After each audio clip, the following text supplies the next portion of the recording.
Hello friends. हम शुरू करने जा रहे हैं फंडामेंटल ऑफ एग्रीकल्चर वैल्यू 1 बाय अरुण कत्यायन का पहला chapter history of agriculture. History of agriculture में हम सबसे पहले देखते हैं ह्यूमन एवोल्यूशन के बारे में।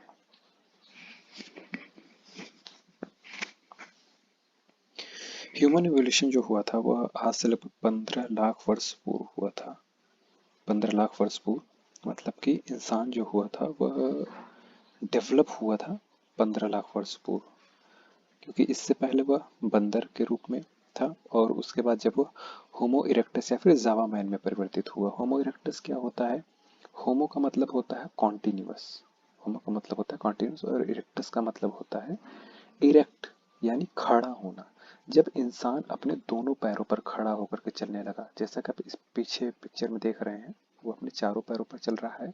फिर यहाँ से वो अपने दोनों पैरों पर चलने लगा और अपने दोनों हाथों की तरह दो पैरों का यूज अपने हाथों के रूप में करने लगा।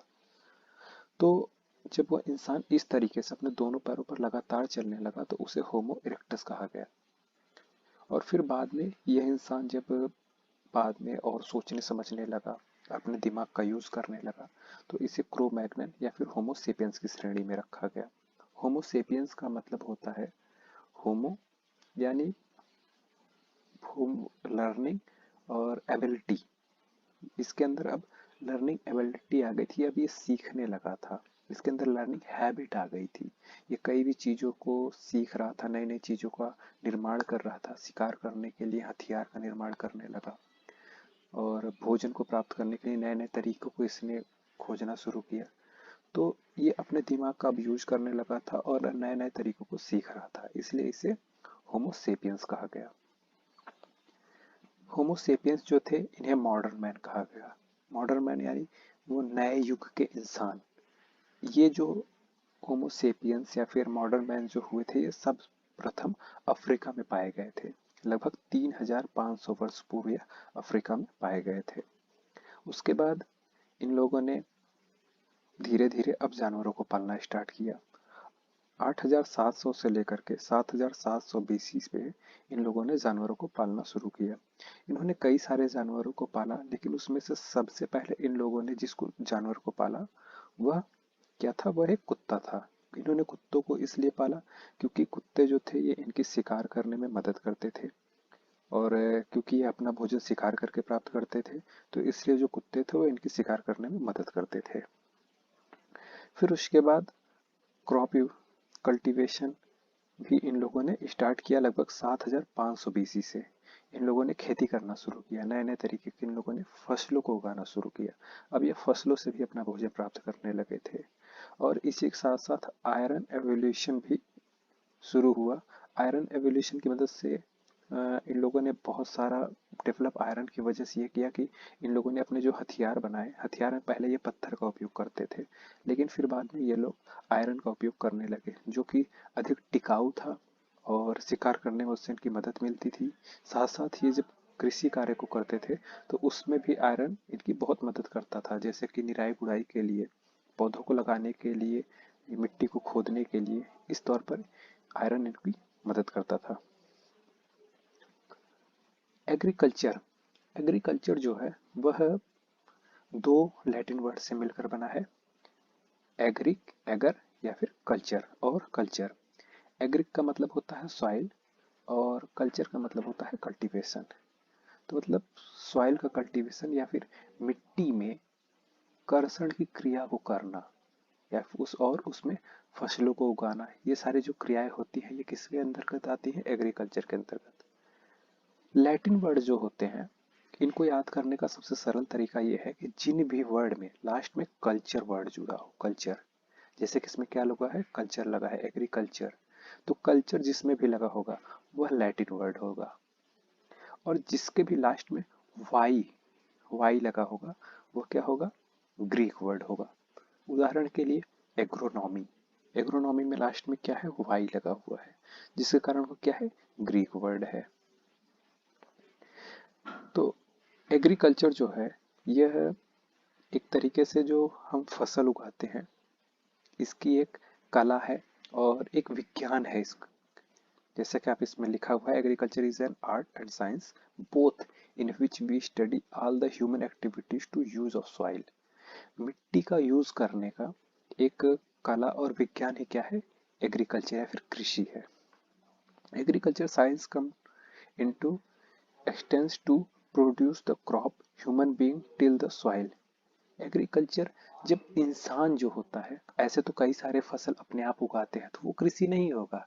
जब इंसान मिट्टी में कर्षण की क्रिया को करते हुए किसी फसल को उगाता है तो वह एग्रीकल्चर होगा, क्योंकि इंसान ने उसमें कुछ अपने तरफ से उसमें कुछ वर्क किया है, कुछ काम करके उसने अपने सोच से, अपने मेहनत से उस फसल को उगाया है। तो इस तरीके से वह एग्रीकल्चर होगा। टिलिंग ऑफ सॉइल और in another word cultivation of soil is called agriculture. पौधों को लगाना, कल्टीवेशन करना, उनको उनकी निराई गुड़ाई करना, उनको काटना, फसलों को काटना, ये सारी चीजें क्या होती हैं? ये एग्रीकल्चर के अंतर्गत आती हैं। नेक्स्ट पॉइंट है agronomy. Agronomy, due to the lack of field management, the productivity of soil was started to be diminished. Therefore, agriculture has to study the management of field as well as principle and practice of crop production. जो उस वक्त मनुष्य था उसने खेती करना तो शुरू कर दिया, लेकिन खेती करने के साथ साथ उसे यह नहीं मालूम था कि मुझे इसमें कुछ खाद भी देने हैं, कुछ न्यूट्रिएंट्स की आवश्यकता होती है पौधों को, वो सब हमें देने हैं। उन्हें ये चीज़ नहीं मालूम था। वो बस फसल उगाते, उनसे जो उन्हें फल प्राप्त होता, जो अनाज मिलता, उसको वो खाते और अगले बार वो फिर से वहां पर फसल लगाते। तो उन्हें यह नहीं मालूम था कि इन्हें हमें क्या क्या इनको चाहिए, इनको ग्रोथ करने के लिए, ग्रोथ एंड डेवलपमेंट के लिए उन्हें कौन कौन से न्यूट्रिएंट्स चाहिए और वो हम किस तरीके से देंगे, इसके बारे में इन्हें कुछ भी नहीं मालूम था। जिसके कारण क्या हुआ कि कुछ समय बाद उन स्थानों की उर्वरा शक्ति खत्म होने लगी और वहां पर अनाज जो थे वो उगना कम हो गए और उनसे इनको अनाज प्राप्त होना कम हो गया। तो वो दूसरी जगहों पर जा करके फिर फसल लगाते। इस तरीके से कई जगहों पर फसल अलग अलग जगहों पे घूम घूम के लगाते थे। बाद में इस कमी को पूरा करने के लिए एग्रोनॉमी का विकास हुआ, क्योंकि एग्रोनॉमी जो था उसने यह बताया कि हमें कृषि कार्य के साथ साथ फसलों को और क्या क्या उसमें, जैसे कि हम फसलों को लगाने के साथ साथ उसे और क्या क्या चीजों की आवश्यकता होती है, यह हमें एग्रोनॉमी के अंतर्गत पता चला। एग्रोनॉमी ग्रीक वर्ड से बना हुआ है। पहला है एग्रोस प्लस नोमोस। एग्रोस का होता है मतलब होता है फील्ड और नोमोस का मतलब होता है मैनेजमेंट। तो फील्ड मैनेजमेंट ही एग्रोनॉमी के अंतर्गत हम किसका अध्ययन करते हैं? फील्ड मैनेजमेंट का। देखिए जैसे इसमें मैंने आपको बताया था वाई, वाई लास्ट में लगा है, इसके कारण इसे ग्रीक वर्ड के अंतर्गत रखा गया है। तो जो एग्रोनॉमी था, सर्वप्रथम इसके बारे में पीटर डी क्रिसनजी ने इसका यूज किया था एग्रोनॉमी का, और जिसके कारण इन्हें फादर ऑफ एग्रोनॉमी कहा जाता है। इन्होंने एग्रोनॉमी के बारे में अपनी एक बुक ओपस रोलियम कामो ड्रामा के अंतर्गत इसका वर्णन किया था। उसके बाद आते हैं जेथरो टुल। जेथरो टुल ने अपनी एक बुक हॉर्स होइंग हस्बेंड्री लिखी, जिसके अंतर्गत इन्होंने सर्वप्रथम वीड और जीलो टिलेज जैसे शब्द का उपयोग किया।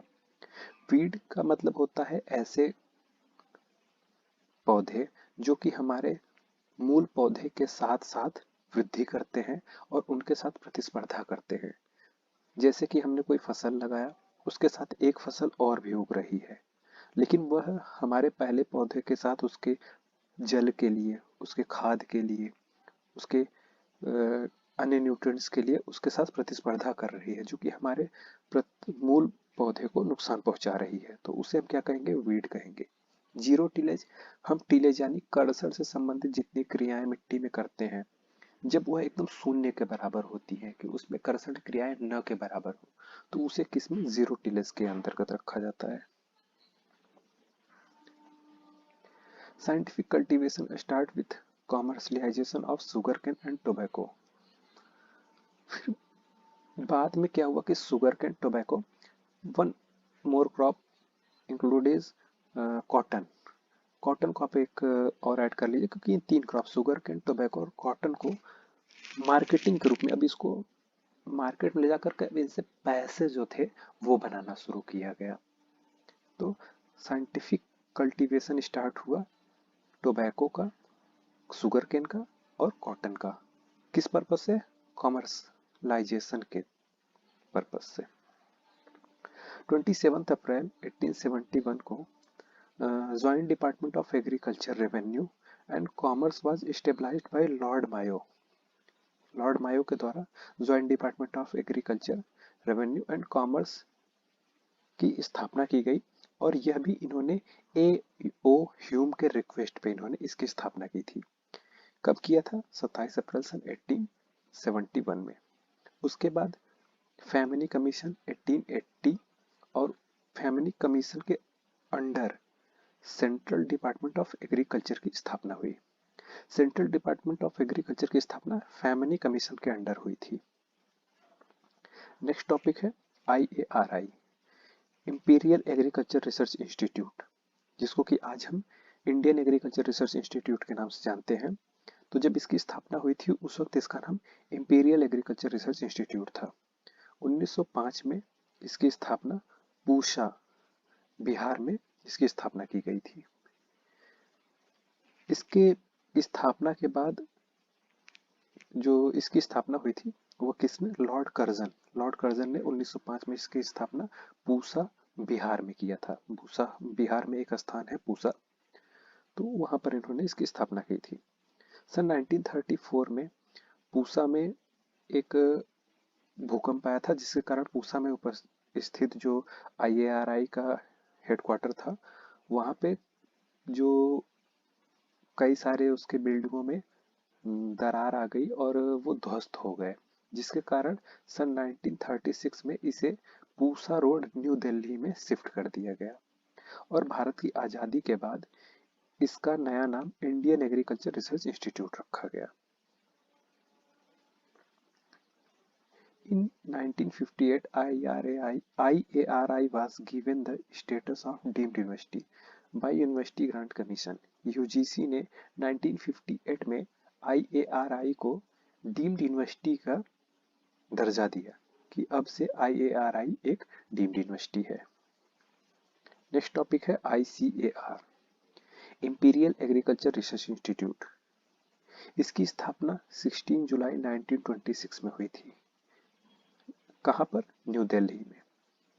Under the vice royal of Lord land Lithgow.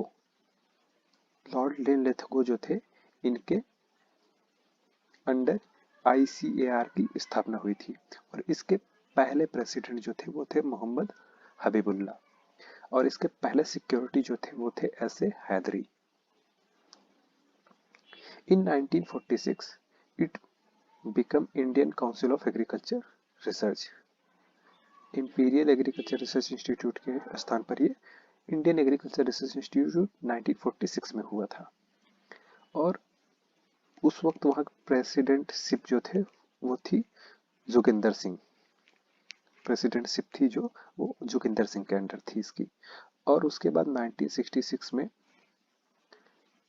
Reconstitute is full autonomous body, ये पूरी तरीके से ऑटोनॉमस हो गई, और इसके पहले उस वक्त DG जो बने वो थे doctor BP Pal. During 1901 to 1905 6 agriculture college established in India. Bharat में जो 1901 से 1905 के बीच में 6 नए एग्रीकल्चर कॉलेजों की स्थापना हुई। पहली हुई पुणे में, दूसरी हुई कानपुर में, तीसरी हुई सैबोर में, और चौथी हुई नागपुर में, पांचवी लायलपुर में जो कि अब पाकिस्तान में है, उस वक्त यह भारत में था, और छठा है कोयम्बटूर में। जो इसमें से ये जो सैबोर है ये हमारा बिहार में है, बाकी के स्थानों को तो आप जानते ही होंगे, परंतु ये वाला जो है ये कहां पर है? बिहार में है।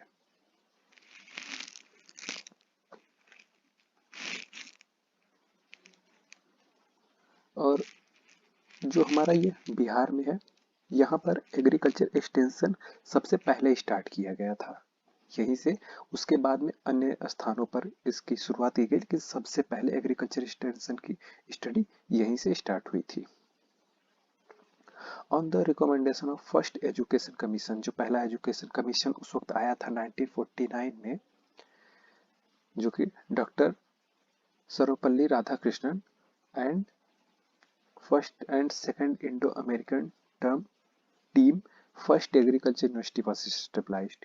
Doctor Sarvepalli Radhakrishnan first education जो कमीशन था इसके इसने सर्वपल्ली राधाकृष्णन और first and second Indo American team ने दोनों लोगों ने मिलकर पहली एग्रीकल्चर यूनिवर्सिटी की, इंडिया की पहली एग्रीकल्चर यूनिवर्सिटी की स्थापना की, जो थी पंतनगर, जो कि उत्तराखंड में है। और उस वक्त यह उत्तर प्रदेश का एक भाग था। तो पंतनगर उस वक्त उत्तर प्रदेश में था, लेकिन विभाजन के बाद अब यह उत्तराखंड में चला गया है। इसका पूरा नाम है Govind Ballabh Pant university of agriculture and technology.